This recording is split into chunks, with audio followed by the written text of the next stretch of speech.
Chubby time na! Uy, chubby time na!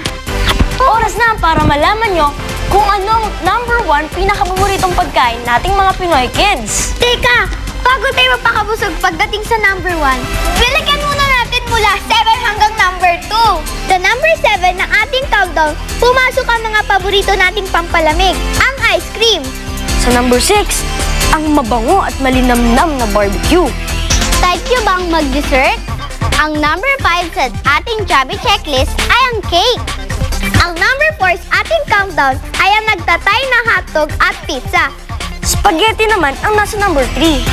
Ang #2 sa ating chubby checklist ay ang pambansang ulam, ang adobo!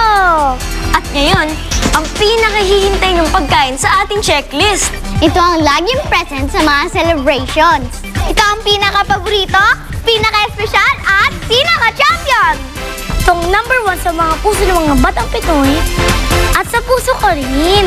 Ang #1 pinakapaboritong pagkain ng mga batang Pinoy ay... Fried chicken! Bango, no? Yummy talaga. Alam nyo, hindi talaga mawawala ang fried chicken sa kahit anong handaan sa hapagkain ng Pinoy. Hindi kayo naniniwala? O sige, kailan kayo huling kumain ng fried chicken? Tik-tok, tik-tok, tik-tok, kring! Paano ba yan? Time na. Diba sabi ko sa inyo eh, ako nga bago magpunta dito, yan ang kinain ko eh.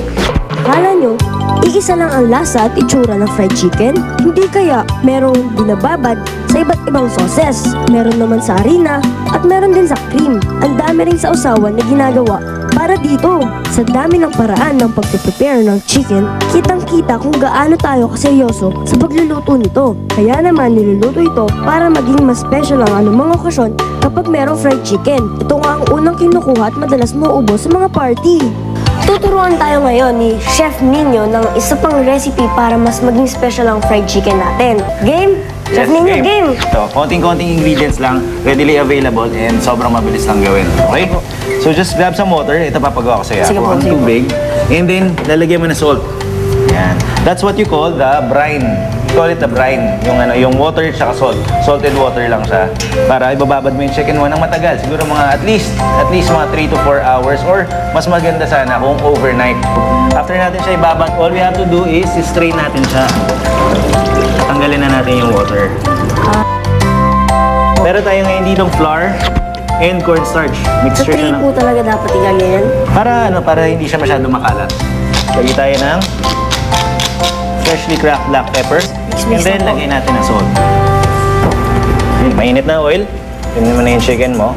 And simply, dust it with flour. Tapos, shake off mo. Kailangan papagpagin mo talaga. Tanggalin mo yung excess flour.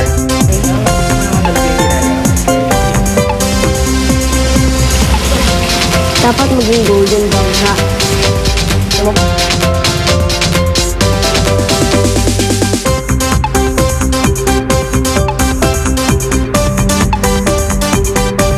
Ito na ang ating fried chicken. Meron ba kayong mga favorite na pagkain na hindi nasama sa countdown? Kwento nyo na lang sa Facebook page namin. O, paano ba yan? Sa susunod na Sabado na lang ulit, ha? Huwag niyong kakalimutan. Dito lang sa My Chubby World! Bye-bye! Bye-bye! Mula hanggang 1 hanggang... Pero, paborito.